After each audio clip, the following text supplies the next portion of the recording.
আমি আজকে সূরা তাওবা থেকে 119 নম্বর আয়াত তেলাওয়াত করেছি। এই আয়াতটিকে কেন্দ্র করে কিছু কথা বলবো ইনশাআল্লাহ। ভূমিকায় দুই একটা কথা না বললেই নয়। আপনারা যারা এসেছেন এখানে, আসার পেছনে জাগতিক পার্থিব আর্থিক রাজনৈতিক স্বার্থ আছে কিছু? আমরা এসেছি শুধুমাত্র আল্লাহ তার রসুলের রেজামন্দি হাসিল করতে আর আল্লাহর কোরআন থেকে ইলম অর্জন করতে। ঠিকটা তো ঠিক মতো বললেন না। সেজন্য মাজলিসে বসার সঙ্গে সঙ্গেই আমাদের জিন্দিগির সগীরা গুনাহগুলো আল্লাহ তাআলা মাফ করে দিয়েছে, এতে আমরা খুশি। একটু পর আমরা সবাই মিলে মুনাজাতে হাত তুলব, এককভাবে না সম্মিলিতভাবে। একক দোয়া কবুল হতেও পারে, নাও হতে পারে, কিন্তু রাসূলুল্লাহর উম্মতের ইমানদারদের সম্মিলিত দোয়া আল্লাহ ফেরত দেন না, সাথে সাথে কবুল করেন। মুআজ্জাম তাবারানীতে একটা হাদিস এসছে, রাসূলুল্লাহ সাল্লাল্লাহু আলাইহি ওয়াসাল্লাম ইরশাদ করেছেন, মা রাফা'a কওমুন আকুফাহুম ইলাল্লাহি তাআলা ইয়াসআলুনাহু শাইআন ইল্লা কানা হাক্কান আলাল্লাহি আন ইয়াদা ফি আইদিহিম আল্লাযী সাআলুহু। আল্লাহর হাবিব ইরশাদ করেছেন, আমার উম্মতের কোন একটি দল যদি আল্লাহর কাছে হাত তুলে সম্মিলিতভাবে কিছু চায়, আল্লাহর উপর হক হয়ে যায়, তাদের হাতগুলোতে তারা যা চায় আল্লাহ তা দিয়ে দেয়। সুবহানাল্লাহ। সম্মিলিত মুনাজাত জায়েজ না না জায়েজ? পক্ষে হাদিস আছে? যারা বেদাত বলে তারা হাদিস সম্পর্কে অজ্ঞ। নামাজের পরও সম্মিলিত মুনাজাত জায়েজ সুন্নাহ, ওয়াজের পরও সম্মিলিত মুনাজাত জায়েজ এবং সুন্নাহ। তা আমরা যখন দোয়ায় হাত তুলব, আমাদের জিন্দিগির গুনাহগুলো মাফ হয়ে যাবে, তওবা কবুল হয়ে যাবে, আমরা খুশি। বেজার শুধু শয়তান। বেজার কে? স্পিকার চলে? স্পিকার দুইটা বাড়াও। শয়তানকে, শয়তান বেজার। শয়তানের এখন একটা প্রজেক্ট চালু আছে, মুনাজাতের আগে আপনাদের উঠানো যায় কিনা। আমরা সুযোগ দিব শয়তানকে? আমরা ন্যাক নিয়ত করে শয়তানের নাপাক গালে একটা চপেটা ঘাত করতে চাই। আমরা নিয়ত করছি, বাস ঠিক আছে, আর ধরো না। আমরা নিয়ত করছি কিছুক্ষণ পরে আজকের মুনাজাত করে গুনাহ মাফ করে নিষ্পাপ বেহেশতে আল্লাহওয়ালা হয়ে বাড়ি যেতে চাই। কারা কারা হাত তুলে আল্লাহকে দেখো, হাত লম্বা করেন। আল্লাহ কবুল করুক, মঞ্জুর করুক। আসুন আলোচনায় প্রবেশ করছি, আমার সঙ্গে আপনারাও পড়ুন। আউযু বিল্লাহি মিনাশ শাইতানির রাজীম। বিসমিল্লাহির রাহমানির রাহিম। ইয়া আইয়ুহাল্লাযীনা আমানু তাকুল্লাহা ওয়া কুনু মা'আস সাদিকিন। সূরা তাওবা আয়াত নাম্বার 119। আল্লাহ তাআলা বলেন, হে ঈমানদারগণ, বিশ্বাসীগণ, তোমরা মহান আল্লাহকে ভয় করো। ওয়া কুনু মা'আস সাদিকিন, আর সত্যবাদীদের সঙ্গী হও। একটি আয়াতে দুইটি নির্দেশ। কয়টি নির্দেশ? একটি হচ্ছে আল্লাহকে ভয় করো, আরেকটা হচ্ছে সত্যবাদীদের সঙ্গী হও। সুবহানাল্লাহ। কোনো মানুষ যদি ঈমান আনার পর আল্লাহকে ভয় করে, আল্লাহ তাকে দুনিয়ায় নগদ 4টা জিনিস দিবেন। কয়টা জিনিস? সুবহানাল্লাহ। প্রথম হচ্ছে ইজ্জত, রাহমাত, কুওয়াত, দৌলত। সুবহানাল্লাহ। আর কিছু লাগে? কয়টা জিনিস? 4টা। প্রথম হচ্ছে ইজ্জত, সকল সম্মান তাকওয়ার পথে। আল্লাহকে যে ভয় পায়, যত বেশি ভয় পায় তার সম্মান তত বাড়ে।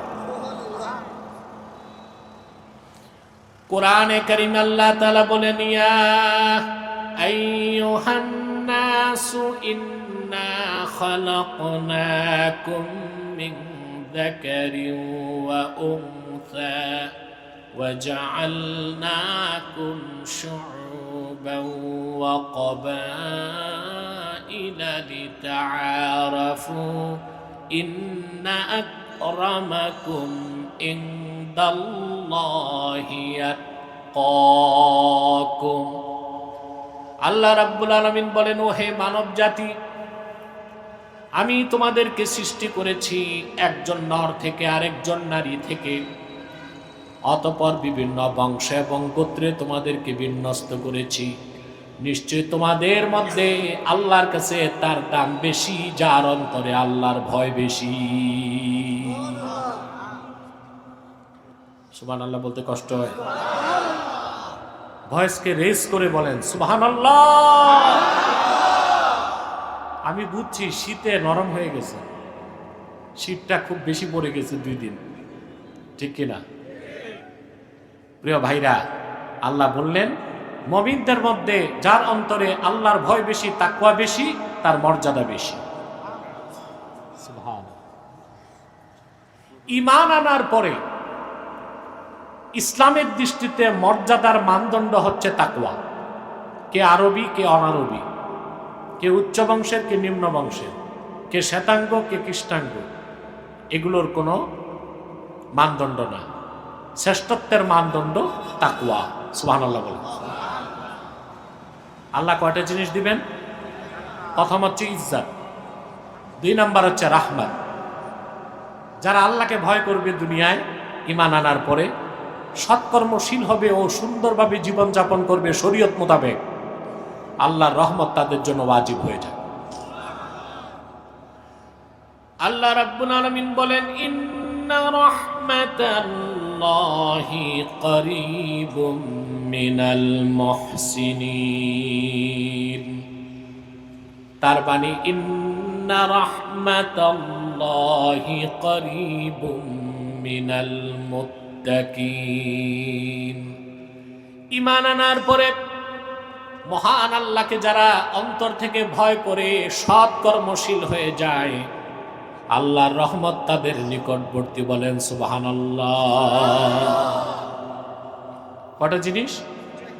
জোরে গরম করতে হবে। ইজ্জত, রাহমাত। 3 নাম্বার হচ্ছে কুওয়াত। সুবহানাল্লাহ। পাগল ছাড়া পৃথিবীতে এমন কোনো মানুষ নাই যে সম্মান চায় না, শক্তি চায় না। আছে? কথা বলেন। পাগল ছাড়া কেউ নাই যে সম্মান চায় না, শক্তি চায় না। এগুলো বন্ধ, ফোন বন্ধ, টোটাল বন্ধ। স্টেজে ফোন, মোবাইল।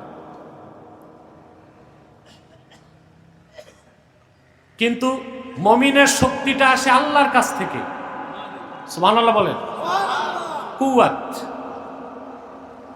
এই পৃথিবীতে মানুষ শক্তির জন্য 4টা জিনিস তালাশ করে। বস্তুবাদীরা, প্রকৃতি পূজারীরা, তথাকথিত সুশীল সমাজ, প্রগতিশীল আধুনিক মানুষ কয়টা জিনিসের শক্তি খোঁজে? জোরে।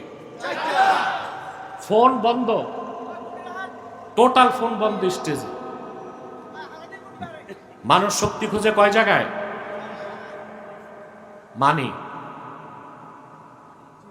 টাকা। টাকা যার আছে আমরা মনে করি তার প্রবল শক্তি। আদালত, পুলিশ, জনগণ সব তো তার হাতে, পকেটে। আরেকটা হচ্ছে মাসাল, পেশি শক্তি, এটাও শক্তি। আরেকটা হচ্ছে মিডিয়া, মাধ্যম, সংবাদ মাধ্যম। সাংবাদিকদের পয়সা নাই, পিস্তল নাই, ভয় পায় মানুষ কলমকে। এটা একটা শক্তি। এটা আরে ড্রোনটা বন্ধ করো তো বাবা, আমার কাছে ড্রোন দিয়া লাভ আছে। ওটা পিছে যাও, প্যান্ডেলের বাইরে বহুত লোক আছে, ওদের চেহারাটা ধরো। তো মানুষ শক্তি খুঁজে কিসে? এই দিক তাকান না, আপনাকে ড্রোন দেখবেন না আমাকে দেখবেন, এই দিক তাকান। মানুষ শক্তি খুঁজে 4টা জায়গায়। মানি, মাসাল, মিডিয়া। সাংবাদিকরা দেখলে পুলিশও ভয় পায়। কথা বলেন। তবে বলতে আমার সংকোচ নাই, বাংলাদেশে খুব কম সংখ্যক সত্যবাদী আছে যারা বিশ্বাসী, সত্যবাদী এবং আমানতদার। সাংবাদিকতার নামে তারা কলম সন্ত্রাসী হয়ে গেছে। আমি দায়িত্ব নিয়ে বলতে পারি, যারা বখাটে চুরি ডাকাতি করে তারা অস্ত্র সন্ত্রাসী, আর যারা সংবাদ মাধ্যমে মিথ্যা সংবাদ পরিবেশন করে জাতিকে বিভ্রান্ত করে তারা কলম সন্ত্রাসী। কোনটা খারাপ? এই জন্য মানুষ সাংবাদিককে ভয় পায়। তবে আমি একটুও ভয় পাই না। আমি মনে করি আমি সত্যের উপর আছি, কি লিখবে আমার বিরুদ্ধে? বহুত লেখছে। এমন কোন একটা চ্যানেল বাংলাদেশে নাই বিগত 16 বছর আমার বিরুদ্ধে কিছু না কিছু বলেনি, বলছে। এতে আমার কিছু আসে যায় না। সত্যের উপর অবিচল থাকলে মিথ্যা কিছুই করতে পারে। তো শক্তি খোঁজে মানুষ কয় জায়গায়? মানি, মাসেল, মিডিয়া, আর হচ্ছে ম্যান্ডেট। আর কি? এটা হচ্ছে 4M থিওরি। কি? 4 নাম্বার হচ্ছে ম্যান্ডেট। এখানেও মানুষ শক্তি খুঁজে। যেমন জনপ্রতিনিধি, জনগণের ম্যান্ডেট নিয়ে সে সংসদ সদস্য হয়, এটা একটা শক্তি, ঠিক না? কিন্তু আমার ভাইয়েরা, যার ঈমান নাই, তাকওয়া নাই, তার এই শক্তি কি মানি, কি মাসল, কি ম্যান্ডেট, কি মিডিয়া তাকে চূড়ান্ত সম্মান দিতে পারে না। সেজন্য আমরা দেখি এই পৃথিবীতে এই শক্তিগুলো যাদের আছে তারা পৃথিবীর মানুষের কাছে সবচেয়ে নিন্দিত। বিগতকালে এই শক্তি দিয়া যারা অধ্যত্ত করেছে, জুলুম করেছে মানুষের উপর, তারা আজকে নিজের বাড়িতেও শান্তিতে ঘুমাতে পারে না। এটা কেমন সম্মান? এই যে মানি, মাসাল, ম্যান্ডেট, মিডিয়া, এগুলো যাদের ছিল ওদের আগে পিছে পুলিশ দৌড়াইতো, ঠিক না? লাল গালিচার সংবর্ধনা দিত। আর এখন ওই পুলিশই তাদেরকে হ্যান্ডকাপ লাগায় চোরের মতো আদালত উঠায়। এই হচ্ছে সম্মান। আজ আছে, কাল না। বাংলাদেশের 1000 বছর আগের ইতিহাস দেখুন, এখন পর্যন্ত কত রাজা বাদশাহ শাসক চলে গেল, তাদের কোনো ইতিহাস নাই। কিন্তু 800 বছর আগে শাহজালাল ইয়ামানি ইতিহাস সৃষ্টি করে গেছে। শাহ ফারহান, শাহ মাখদুম ইতিহাসকে রচনা করে গেছেন। শাহ কারামত আলী জনপুরি রাহিমাহুল্লাহ ইতিহাস তৈরি করে গেছেন। তারাই হচ্ছে আসল রাজা বাদশাহ। দুনিয়াতে সম্মান, আখেরাতে মর্যাদা। এটা হচ্ছে আসলটা, হচ্ছে তাকওয়ার পথে। আমরা ওই 4টা চাই না, আমরা ওই 4টা চাই যেটা আল্লাহ দিবেন। রাহমাত, ইজ্জত, 3 নাম্বার কুওয়াত।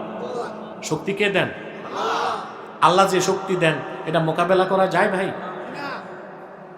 ফেরাউন ছিল প্রচন্ড ক্ষমতাধর এক কুলাঙ্গার। তার যে টেরিটরি, ভূখণ্ড ছিল মিশরে 9.5 লক্ষ বর্গ মাইল। কত বড় টেরিটরি! তারপর তার ছিল ঘোড়সওয়ার বাহিনী 80,000। ফেরাউনের আবার উপদেষ্টা পরিষদ ছিল। এখন আছে না উপদেষ্টা পরিষদ? ফেরাউনেরও ছিল। হাসলেন কেন? ফেরাউনের পলিটিক্যাল অ্যাডভাইজার, রাজনৈতিক উপদেষ্টা ছিল হামান, আর তার ফাইন্যান্সিয়াল অ্যাডভাইজার, অর্থনৈতিক উপদেষ্টা ছিল কারুন। বুঝতে পারছেন? তার উপদেষ্টা পরিষদ ছিল, টাকা ছিল, পয়সা ছিল, সব শক্তি ছিল। আল্লাহ রাব্বুল আলামিন মুসা নবীকে ডাক দিয়ে বললেন, ইযহাব ইলা ফিরআউনা ইন্নাহু তাগা। মুসা, তুমি দ্রুত ফেরাউনের কাছে যাও, সে সীমা লঙ্ঘন করেছে। সে কি করছে? মুসা আলাইহিস সালাম একটু চিন্তা করলেন, প্রবল ক্ষমতাধর এক স্বৈরাচার কাফের মুশরিক ফেরাউন, তার প্রবল ক্ষমতা, আমি তার বিরুদ্ধে যাব, তাকে মোকাবেলা করতে আমার কি আছে? তখন তিনি আল্লাহর কাছে একটা শক্তি চাইলেন। সুবহানাল্লাহ। মানুষের শক্তি মাথায়, পশুর শক্তি দেহে, আর ইমানদারের শক্তি তিন জায়গায়, মাথায়, দেহে, সিনায়।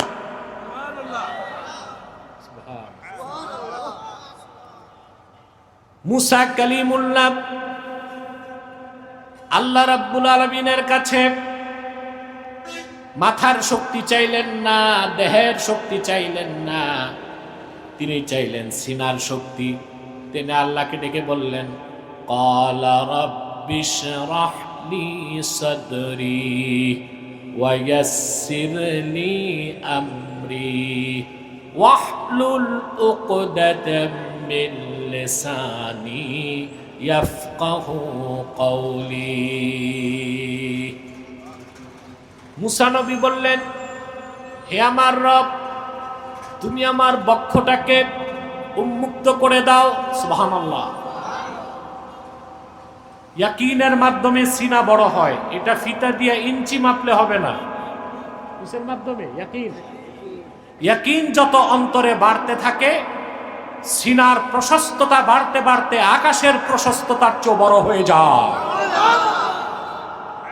এগুলো তরিকত তাসাউফের কথা, বেশিটা বুঝবেনও না, যতটুকু বুঝবেন ততটুকু বললাম। মুসা নবী আল্লাহর কাছে ইয়াকিন চাইলেন, আল্লাহ তুমি আমার সিনারে খুলে দাও আমার কাজটা সহজ করার জন্য, আর আল্লাহ তুমি আমার মুখের জড়তাটা দূর করে দাও যেন আমার বক্তব্য তারা বুঝতে পারে। বাকি ঘটনা বলবো না, এটা আমার উদ্দেশ্য না, আমার বিষয়টা বোঝানোর উদ্দেশ্য। চূড়ান্ত বিজয় হলো কার? জোরে বলতে হবে। হযরত মুসা আলাইহিস সালাম লক্ষ লক্ষ বনি ইসরায়েল নিয়ে মিশর ছাড়লেন। তাফসীর শাস্ত্রবিদগণ বলেন, শুধু তার সঙ্গে যুবকের সংখ্যাই ছিল 6 লক্ষ। তিনি এসে যে সমুদ্রের কিনারায় দাঁড়ালেন, ওইটার নাম হলো বাহর কালজুম। কি নাম? অনেকে নীল দরিয়া মনে করে, না, ওই সমুদ্রটা ছিল বাহর কালজুম। ওই সাগরের পাড়ে এসে দাঁড়ালেন। পিছনে ফেরাউন 80,000 সৈন্য নিয়ে আসছে, সামনে উত্তাল সাগর। তাফসীর খাজেনে এসেছে সাগরটার প্রশস্ততা ছিল 10 মাইল। লাখ লাখ মানুষ পার হবে, নৌকা কত লাখ দরকার বলেন? সম্ভব? আল্লাহ পাক বলেন, ক্বালা আসহাবু মূসা ইন্না লামুদরাকুন। মুসা আলাইহিস সালামের লোকজন তখন মুসা নবীকে বলেন, মুসা আমরা তো ধরা পড়ে গেছি, সামনে সাগর, পিছনে ফেরাউন। আল্লাহ রাব্বুল আলামিন হযরত মুসার অন্তরে যে ইয়াকিনের শক্তি দিয়েছিলেন, সেই শক্তির বলে তিনি বললেন, কাল্লা ইন্না মাইয়া রাব্বি সায়াহদিন। কখনো না, যে আল্লাহর নির্দেশে বাড়ি ছেড়েছি তিনি আমাদের বাঁচাবেন, আমাদের পথ তিনি সমুদ্রে করে দিবেন। আল্লাহ করে দিয়েছেন। ওরা 12টা গোত্র ছিল। কতটা? হযরত ইয়াকুব আলাইহিস সালামের 12 সন্তান ছিল। কয় সন্তান? এই 12 সন্তান থেকে 12টা গোত্র, এরই বনি ইসরাইল। এদেরকে কোরআন শরীফে বলা হয়েছে আসবাত। কি বলা হয়েছে? এখন ওই 12 গোত্রের মধ্যে আবার দ্বন্দ্ব ছিল। কি ছিল? ওরা মুসা নবীকে বলছে, আমরা এই 12 গোত্র এক পথে যাব না, আলাদা পথ চাই। আল্লাহর হুকুমে সমুদ্রের শুকনা 12টা পথ হয়ে গেল। মুসা নবী তার লোকজন নিয়ে ফিলিস্তিন উঠে গেলেন, কেনান চলে গেলেন। সুবহানাল্লাহ। আর ফেরাউন তার গোষ্ঠী সুদ্ধা বাহর কাল জুমে সলিল সমাধি হয়ে গেল। জয় হয়েছে কার? মাসাল, মিডিয়া, ম্যান্ডেট, মানি, রাষ্ট্রশক্তি, প্রচণ্ড দুর্দণ্ড প্রতাপ, সিনার শক্তি। রাসূলুল্লাহর প্রত্যেক ইমানদার উম্মত যদি ঈমান আনার পরে তাকওয়া ভিত্তিক জীবন যাপন করে, আল্লাহ তাদের সিনায় রূহানি শক্তি ঢেলে দেন। বলেন সুবহানাল্লাহ। এই দুনিয়ার কোন অপশক্তি তাদেরকে পরাজিত করতে পারে না। আমাদের হাতিয়ারটাই তো ঈমান আর তাকওয়া। সুবহানাল্লাহ বলেন। আল্লাহ রাব্বুল আলামিন কোরআন কারীমে বলেন, ওয়ালা তাহিনু ওয়ালা তাহজানু ওয়া আনতুমুল আ'লাউনা ইন কুনতুম মুমিনিন। হীনবল হয়ো না, নিরাশ হয়ো না, যদি তোমরা সত্যিকার মুমিন হয়ে থাকো অবশ্যই তোমরা সমস্ত কাফের মুশরিক বেঈমানদের উপর বিজয় লাভ করবে। আল্লাহর এই কথার প্রমাণ যুগে যুগে মুসলমান পেয়েছে কিনা বলেন? বর্তমান যুগে আমরা দেখলাম এই পৃথিবীর পরাশক্তি আমেরিকা শোচনীয়ভাবে হেরে গেল আফগানিস্তানে। কথা বলে না। বলতে পারেন আমেরিকা তো ভিয়েতনামের কাছেও হারছে। মিডিয়ার ভাইরা ভালো করে কান পেতে শোনো, তো ভিয়েতনামে যারা ওরা তো কাফের বৌদ্ধ। ভিয়েতনামের ইতিহাস জানেন না। ভিয়েতনামকে পিছন থেকে সাহায্য করছে রাশিয়া এবং চায়না। আমেরিকার পরাজয়টা ভিয়েতনামের কাছে হয় নাই, হয়েছে আরো দুই পরাশক্তির কাছে, রাশিয়া এবং চায়নার কাছে।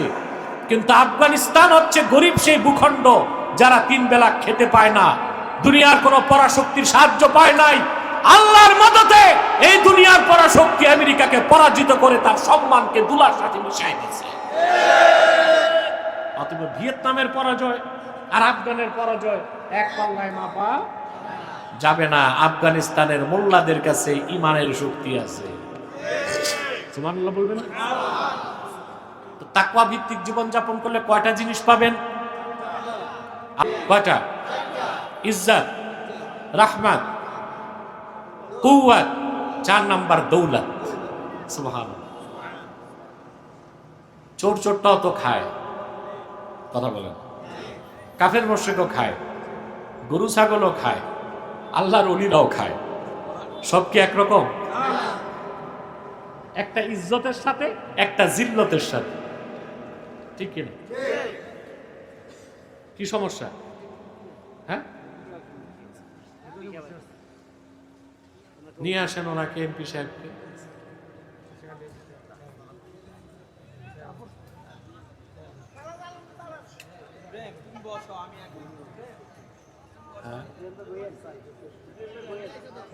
সম্মানিত সুধী, আপনাদের প্রিয় নেতা জনাব মনজুরুল আহসান মুন্সি তিনি উপস্থিত হয়েছেন মাহফিলে। আমরা মাহফিলের পক্ষ থেকে তাকে স্বাগত জানাই। আপনারা চুপচাপ বসেন, চুপচাপ বসেন, ধৈর্যের সাথে শুধু বক্তব্য শুনে যান। কথা শুনতেছেন? এই দিক তাকান। তাহলে কয়টা শক্তি? 4 নাম্বার হচ্ছে দৌলত। 4 নাম্বার কি? দৌলত। এই পৃথিবীতে যারা ঈমান আনবে, ঈমান এনে সৎকর্মশীল বান্দা হিসেবে জীবন যাপন করবে, আল্লাহর ভয় যাদের অন্তরে থাকবে, আল্লাহ সুবহানাহু ওয়া তাআলা তাদেরকে সম্মানের সঙ্গে মর্যাদাপূর্ণ রিজিক দান করবে। একটা চেয়ার দাও বসতে, এমপি সাহেব তুমি এদিক চলে আসো, বসতে দাও। এখানে এখানে সামনে দাও, সামনে দাও।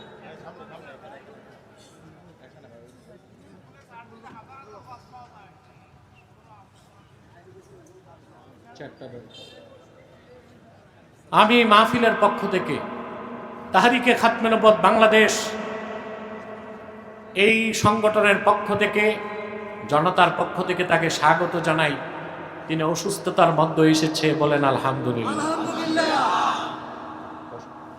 আমরা দোয়া করি আল্লাহ তারে সুস্থ করে দিন। কথা শুনতেছেন? ও মিয়া, এই তো কয়টা জিনিস? ইজ্জত, রাহমাত, কুওয়াত, দৌলত। সুবহানাল্লাহ। ইমানদার সৎকর্মশীল মুত্তাকিদেরকে আল্লাহ যে দৌলত দেন কোত্থেকে, এটা তারা চিন্তা করতে পারে না। আমি একটা হাদিস শোনাচ্ছি, হাদিসটি সহিহ আল বুখারীতে এসেছে। রাসূলুল্লাহ সাল্লাল্লাহু আলাইহি সাল্লামের একজন জলিলুল কদর সাহাবী ছিলেন।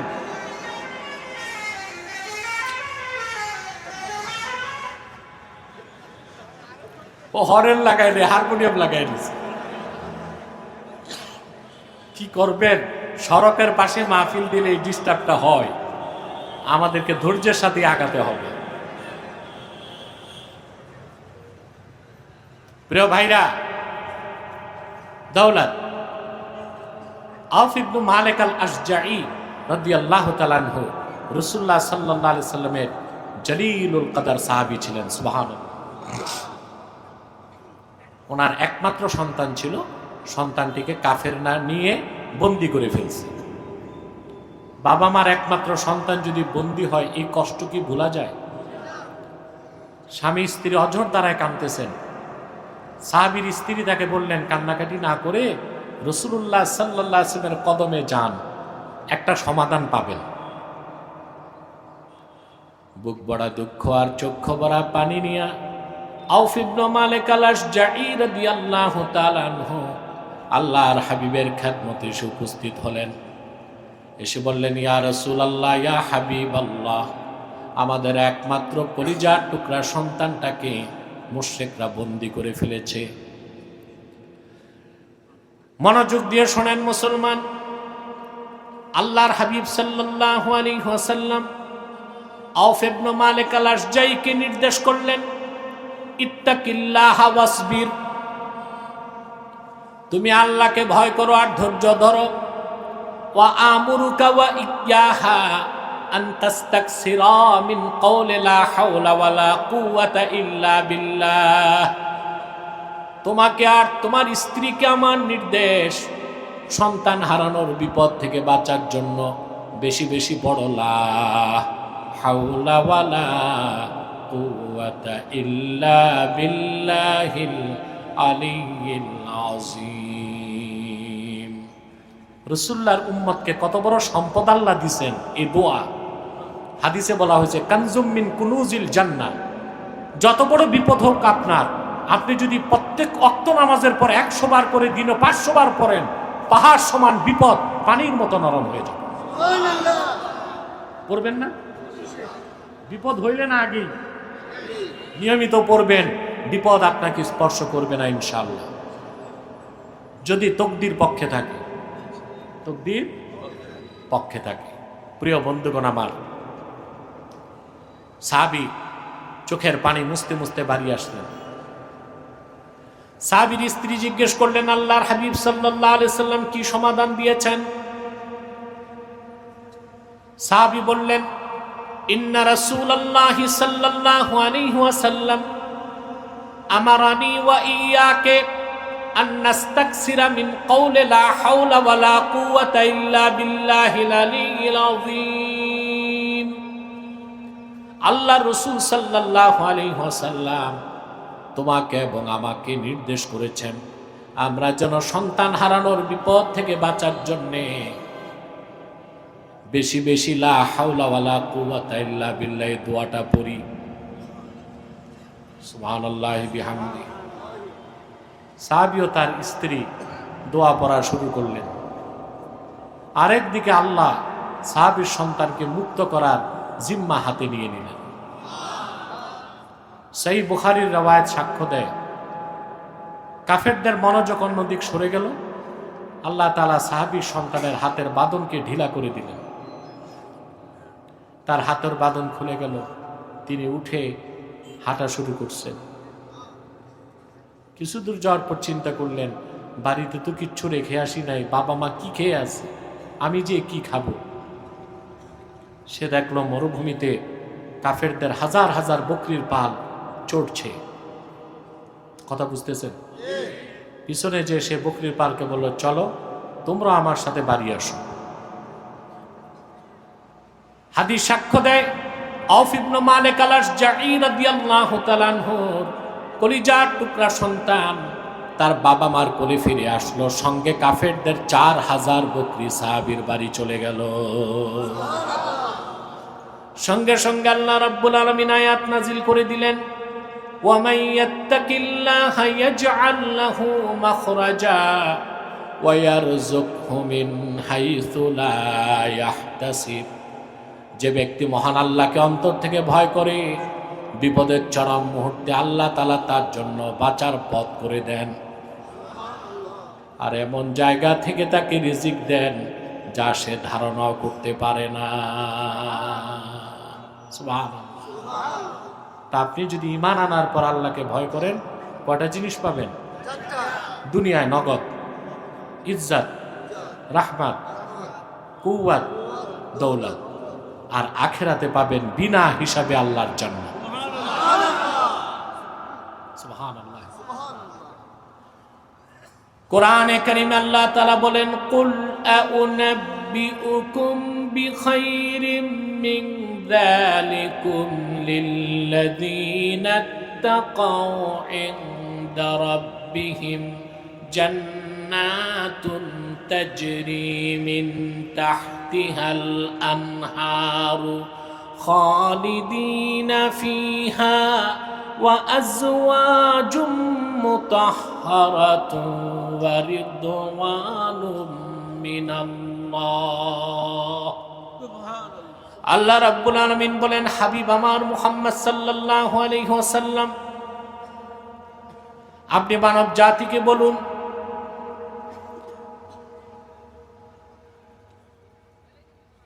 কি অবস্থা, আমি কি মুনাজাত করে দিব না?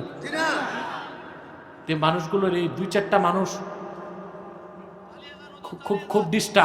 খুব ডিস্টার্ব এরা। আপনারাও বসেন, যারা ডান পাশে আছেন বসেন, ধৈর্য নিয়ে বসেন।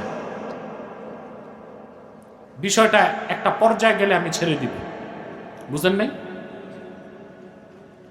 আল্লাহ তাআলা বলেন, হাবিব সাল্লাল্লাহু আলাইহি সাল্লাম, আপনি বলুন, এই পৃথিবীর বিত্ত বৈভব সবকিছুর চেয়ে উত্তম যে জিনিস, সে ব্যাপারে তোমাদের কি কি বলবো?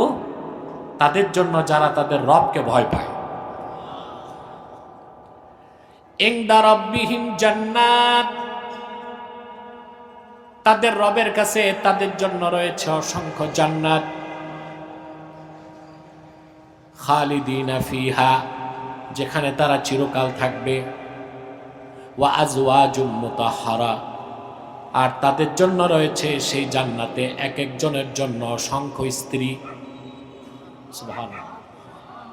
পবিত্র স্ত্রী। দুনিয়াতে আপনি কয়টা স্ত্রী নিতে পারেন?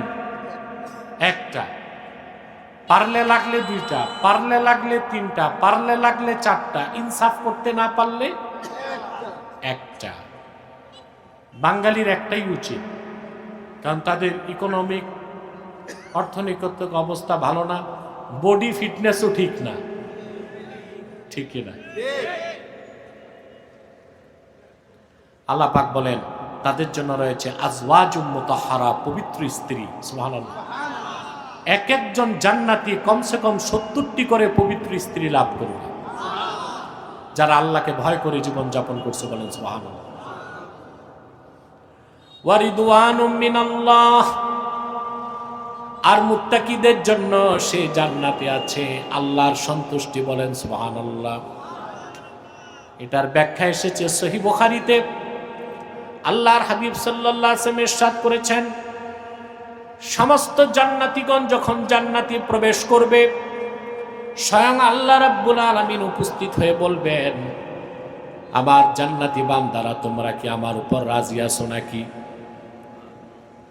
জান্নাতীরা বলবে, রাব্বুল আলামিন, তোমার আখিরি নবী মুহাম্মদ সাল্লাল্লাহু আলাইহি সাল্লামের উম্মত হিসেবে গোটা সৃষ্টি জগতের মধ্যে আমাদেরকে তুমি সবচেয়ে বেশি সম্মান দিয়েছ। যা চেয়েছি তা পেয়েছি, যা চাই নাই তাও তো পেয়েছি, আল্লাহ আমরা রাজি আছি। আল্লাহ বলবেন বড় খোঁজ খবর তো দেই নাই, শোনো এখন আমি তোমাদের উপর রাজি হয়ে গেলাম, আর কোনোদিন নারাজ হব না। এটা হচ্ছে রিদওয়ানুম মিনাল্লাহ, আল্লাহর পক্ষ থেকে সন্তুষ্টি। বলেন সুবহানাল্লাহ। এই সব কিছু কার জন্য, কাদের জন্য? সেই সব ঈমানদার যারা আল্লাহকে ভয় করে জীবন যাপন করে। বলেন সুবহানাল্লাহ। সূরা তাওবা 119 নম্বর আয়াতে সেজন্য আল্লাহ বলেছেন ইয়া আইয়ুহাল্লাযীনা আমানুত্তাকুল্লাহ, হে ঈমানদারগণ আল্লাহকে ভয় করো। 2 নম্বর নির্দেশ ওয়া কুনু মাস সাদিকিন, সত্যবাদীদের সঙ্গী হও। কাদের সঙ্গী হও? এই ক্ষেত্রে আমরা খুব পিছিয়ে আছি। যারা আমাদের নেতৃত্ব দেয় আমাদের সমাজ ও রাষ্ট্রে, আমাদেরকে যারা গাইড করে তাদের অধিকাংশই সত্যবাদী না, মিথ্যাবাদী। তাদের ঈমানে ত্রুটি আছে, আকীদায় ত্রুটি আছে, চরিত্রে সমস্যা আছে, ঠিক কিনা? আল্লাহর নির্দেশ ওয়া কুনু মাস সাদিকিন, সত্যবাদীদের সঙ্গী হও। সুবহানাল্লাহ। এখন সত্যবাদী কে? প্রশ্ন আসেন। সত্য কথা বললেই সত্যবাদী নয়। এই জন্য আমরা অনেক সময় বলি লোকটা হিন্দু বটে কিন্তু সত্যবাদী না। যার ঈমান নাই সে সত্যবাদী হতে পারে না। কোন অমুসলিম যদি সত্য কথা বলে এতটুকু বলা যাবে তার কথাটা সত্য, কিন্তু তাকে সত্যবাদী হিসেবে সার্টিফাইড করা। সত্যবাদী হতে ঈমান লাগবে। কি লাগবে? আল্লাহ রাব্বুল আলামিন সূরা তাওবার 119 নম্বর আয়াতে বললেন ওয়া কুনু মাস সাদিকিন, সত্যবাদীদের সঙ্গী হও। সত্যবাদী কারা? স্বয়ং আল্লাহ নিজে তা ব্যাখ্যা করে দিয়েছেন সূরা হুজুরাতে। আল্লাহ পাক বলেন ইন্নামাল মুমিনুনা আল্লাযীনা আমানু বিল্লাহি ওয়া রাসূলিহি থুম্মা লাম ইয়ারতাবু ওয়া জাহাদু বিআমওয়ালিহিম ওয়া আনফুসিহিম ফি সাবিলিল্লাহি উলাইকা হুমুস সাদিকুন। আল্লাহ রাব্বুল আলামিন বলেন প্রকৃত মুমিন তো তারাই যারা ঈমান এনেছে মহান আল্লাহর উপর এবং ঈমান এনেছে আল্লাহর রাসূল সাইয়্যিদুল মুরসালিন মুহাম্মদ সাল্লাল্লাহু আলাইহি সাল্লামের উপর, এবং ঈমান ও ইসলামের কোন একটা বিষয়কে সন্দেহ রাখলো না, জান এবং মাল দিয়ে আল্লাহর প্রতি জিহাদ করলো। আল্লাহ বলেন উলাইকা হুমুস সাদিকুন, তারাই সত্যবাদী। বলেন সুবহানাল্লাহ। তাহলে সত্য বললে সত্যবাদী হওয়া যায়।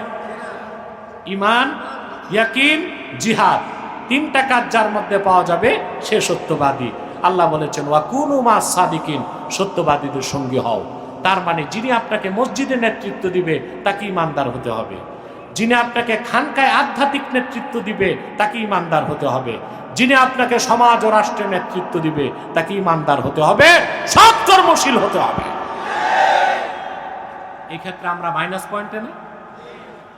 ইল্লা মাশাআল্লাহ, আল্লাহ যাদেরকে চেয়েছেন তারা ছাড়া, অল্প সংখ্যক ছাড়া অধিকাংশ নেতাই হয় মুশরিকুন, নয় কাফিরুন, নয় মুনাফিকুন, নয় দুর্নীতিবাজ, নয় টাউটার।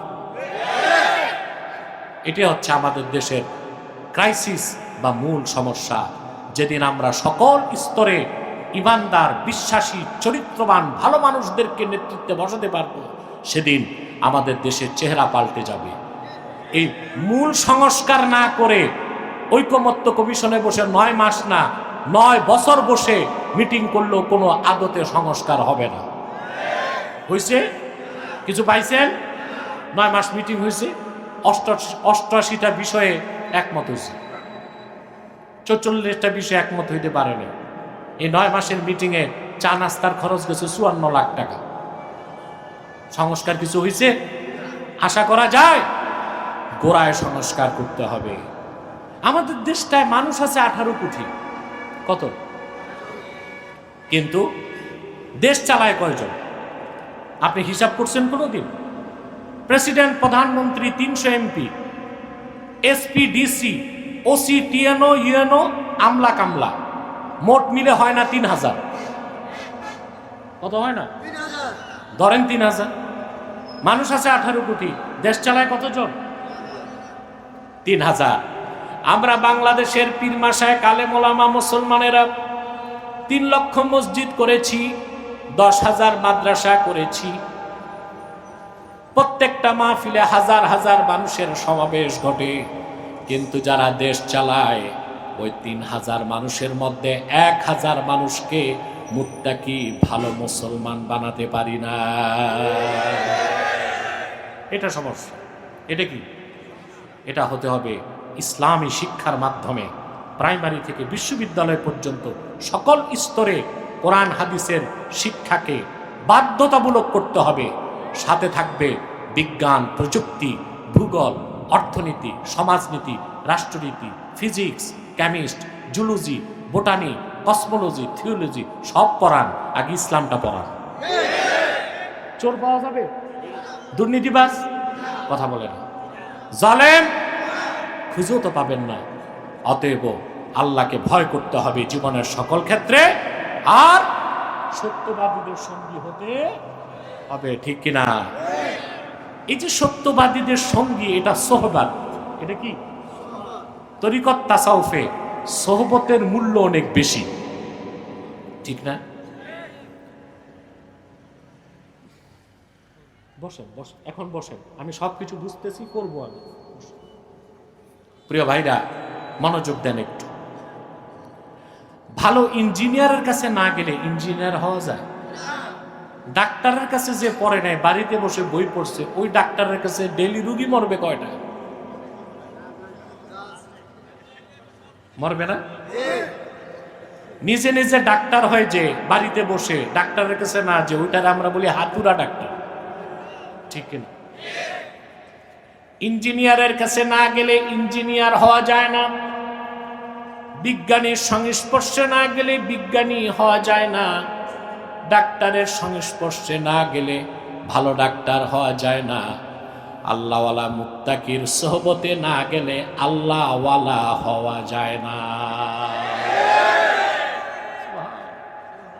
এই জন্য আল্লাহ বলছেন, ওয়া কুনু মা সাদিকিন, সত্যবাদীদের সঙ্গী হও। কোরআন ও হাদিস পড়ার জন্য যাবেন মাদ্রাসায়, কোথায়? তরিকত তাসাউফ শিখতে যেতে হবে আল্লাহওয়ালাদের দায়রায়, ঠিক না? নতুবা আপনি ইলমে মারিফত শিখতে পারবেন না। আমি কোরআন শরীফ থেকে একটা দৃষ্টান্ত দিচ্ছি, ঠিক আছে? হযরত মুসা আলাইহিস সালাম, সহিহ বুখারী কিতাবুল ইলমের হাদিস, তিনি বনি ইসরাইলের এক মজলিসে ওয়াজ করতেছেন, বুঝলেন? তো বনি ইসরাইলের এক ব্যক্তি দাঁড়ায় গেছে, দাঁড়ায় বললে, ইয়া মুসা হাল তা'লামু আহাদান আ'লামা মিনকা, তোমার চেয়ে বড় আলেম আছে কেউ, তুমি জানো? আছে নাকি কেউ? তো মুসা নবী বলে ফেলছেন, না, আমার চেয়ে বড় আলেম পৃথিবীতে। ফাআওহাল্লাহু ইলা মুসা বালা আব্দুনা খাদির, আল্লাহ ওহী নাজিল করে বললেন, রে মুসা, তোমার চেয়ে বেশি ইলম রাখে আমার এক নেককার বান্দা, তার নাম খাদির, যারে আপনারা বলেন খিজির। উচ্চারণটা কি? খাদির, বিফাতহিল খা ওয়া কাসরিদ দাদ, খাদির। আমাদের দেশের লোক বলে কি? খিজির। এটা ভুল উচ্চারণ, শুদ্ধ উচ্চারণ কি? খাদির। তো মুসা নবী বলছেন, আল্লাহ, আমার কাছে তুমি তাওরাত পাঠাইছো, আমার চেয়ে বেশি এলেম তার কাছে, ওইটা কোন এলেম? তা আমি তার কাছে যাব, তার সোহবত নিব, তুমি আমাকে পথ দেখাও। সুবহানাল্লাহ। আল্লাহ সব আলামত বলে দিলেন, তিনি মাছ সঙ্গে নিলেন, সঙ্গে নিলেন ইউসাকে। আল্লাহ বললেন, মাজমাউল বাহরাইন, দুই সমুদ্রের মিলন স্থলে খাদিরকে পাবা। সুবহানাল্লাহ। তিনি গেলেন, সাক্ষাৎ হলো খাদিরের সাথে। সাক্ষাৎ হবার পরে মুসা নবী জালিলুল কাদার পয়গম্বর হয়ে খাদিরের সোহবতের জন্য অনুমতি চাইলেন। সুবহানাল্লাহ বলবেন না? তরিকত তাসাউফের মূল হচ্ছে আদাব। মূল কি? এর জন্য অনুমতি চাইছেন। অনুমতি কিভাবে চাইলেন? قال له موسى هل أتبعك على أن تعلمني مما علمت رشدا হে মুসা, রুশদ, আল্লাহ তোমাকে যে ইলমটা দান করেছেন, যার মাধ্যমে তোমার ইয়াকিন চূড়ান্ত পর্যায়ে চলে গেছে, সেই ইলমটা শিখার জন্য আমি তোমার অনুসারী হতে চাই। হযরত খাদির প্রস্তাব নাকচ করে দিয়ে বললেন, না, ইন্নাকা লান তাসতাতিআ মাইয়া সাবরা, আমি বুঝতেছি তুমি ধৈর্য ধরতে পারবা না, আমার সোহবত তুমি নিতে পারবা না। মুসা নবী কয়, চেষ্টা করি না একটু। দুজন হাঁটা ধরছে, হাঁটতে হাঁটতে চলে আসলেন, নদী পার হবেন, তো নৌকাতে উঠছে। বুঝলেন? কথা বলেন। ঘুমাচ্ছেন? কে কে ঘুমান? হাত উঠান তো।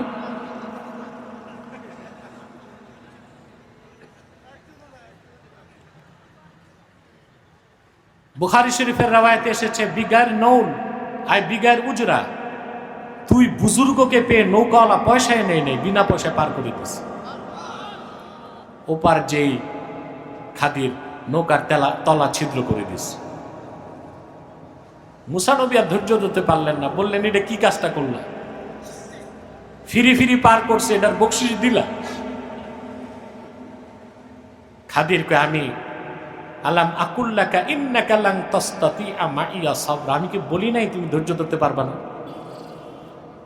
মুসা বললেন, ঠিক আছে, যেটা ভুল হয়েছে তো হয়েছে, আর বাড়াবাড়ি করো না, চলো। সামনে গেছেন, উপস্থিত হলেন এক বিস্তর প্রান্তরে। সেখানে যেয়ে দেখেন বাচ্চারা খেলতেছে। সবচেয়ে সুদর্শন বাচ্চা একটাকে ধরে হযরত খাদির জবাই করে দিছে। এইবার মুসা নবী আর ধৈর্য ধরতে পারলেন না। তিনি বললেন, এটা কি কাজ করছো? ক্বালা আকাতালতা নাফসান যাকিয়াতান বিগাইরি নাফসিন লাকাদ জিতা শাইআন নুকরা। একটা নিষ্পাপ বাচ্চা, কোনো দোষ নাই, ওরে তুমি মেরে ফেললা, কাজটা খুব খারাপ করছো। খাদির কয়, আমি আগেই বলছিলাম তুমি ধৈর্য ধরতে পারবে না। তো মুসা নবী এবার কমিটমেন্ট করছেন, ঠিক আছে, এরপর প্রশ্ন করলে আর সোহবত দিও না, তুমি তোমার পথে যাবা, আমি আমার পথে যাব। এখন তারা এসে উপস্থিত হয়েছেন এক এলাকায়। মুসলিম শরীফে আসছে কারিয়াতুল বুখালা, কৃপণদের এলাকা। এটাই মিশর, ফিলিস্তিন, বুঝলেন, এইসব এলাকাতে। কথা বুঝলেন না?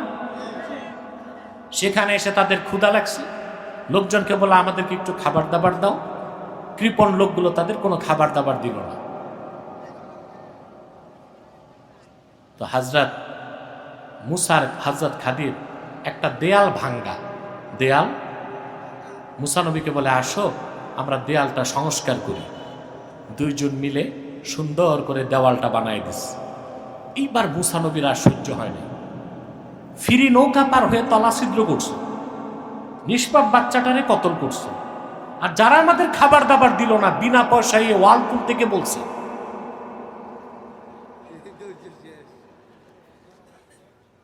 খাদির ডাক দিয়া বলল, হাদা ফিরাকু বাইনি ওয়া বাইনিক, তোমার আমার সম্পর্ক, যাও, আমি আমার পথে যাই, তুমি তোমার পথে যাও।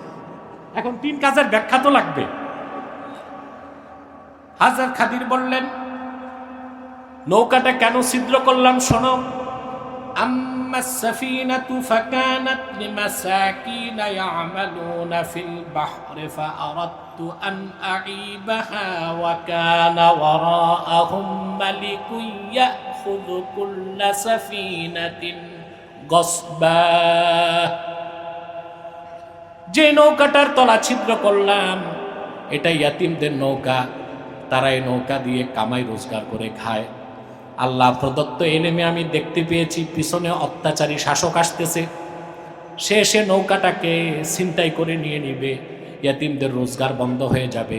তলাটা ছিদ্র করে দিলাম, খুব দেখলে নিবে না, পরে তারা নৌকা ঠিক করে নিয়ে কামাই রোজগার চালাতে পারবে। মুসা কয়, কাজটা ঠিক হয়েছে, কাজটা বাচ্চাটা মারছো কেন? শোনো, ওয়াম্মাল গুলামু ফাকানা আবাওয়াহু মুমিনাইনি ফাখাশিনা আইয়ুরহিকাহুমা তুগয়ানা ওয়া কুফরা। বাচ্চাটা যে বাচ্চাটাকে হত্যা করেছি তার বাবা মা দুজন নেককার মুমিন। আল্লাহ প্রদত্ত জ্ঞানে আমি দেখতে পেয়েছি সে বড় হয়ে নাফরমানি করবে, বাবা মার উপর জবরদস্তি করবে, নাফরমানি করবে। আমি তারে কতল করে দিলাম, আল্লাহ তারও বাঁচায় দিবেন, আর তার বিনিময়ে তার বাপ মাকে আল্লাহ উত্তম সন্তান দান করবেন। মুসা নবী বলেন এটাও তো ঠিক হয়েছে। ওয়াল উঠেছ কেন ফিরি ফিরি? তো তিনি বললেন শোনো, وَأَمَّا الْجِدَارُ فَكَانَ لِغُلَامَيْنِ يَتِيمَيْنِ فِي الْمَدِينَةِ وَكَانَ تَحْتَهُ كَنْزٌ لَهُمَا وَكَانَ أَبُوهُمَا صَالِحًا। এই দেওয়ালের নিচে দুইজন ইতিমের ধনসম্পদ রক্ষিত আছে। সুবহানাল্লাহ। দুজনের পিতাই হচ্ছে নেককার। নেককারদের সন্তানদেরকে পৃষ্ঠপোষকতা আল্লাহ নিজে করেন। দেয়ালটা ভেঙে গেছে, চোরের হাত লাগবে, এই জন্য আমি দেওয়ালটা তুলে দিলাম, বড় হয়ে তারা তাদের সম্পদ বুঝে নিবে। হযরত মুসা বলেন এটাও তো ঠিক হয়েছে। সুবহানাল্লাহ বলবেন। এখন মুসা নবীর কাছে কোন এলেম ছিল, খাদিরের কাছে কোন এলেম ছিল? প্রশ্ন আসে। মোল্লা আলী কারি মিশকাতে শরাবের কাতের মধ্যে সুন্দরভাবে লিখেছেন, নাযারা মুসা আলাইহিস সালাম ইলা আলামিশ শাহাদা ওয়া নাযারাল খাদির ইলা আলামিল গায়ব। মুসা নবীর দৃষ্টি ছিল আলামে শাহাদা শরীয়তের দিকে, আর খাদিরের দৃষ্টি ছিল আলামুল গায়ব মারিফতের দিকে। হযরত মুসা খাদিরের সোহবত নিয়ে মারিফতের যে ইলমটা বাকি ছিল সেটাও নিয়ে নিলেন। বলেন সুবহানাল্লাহ।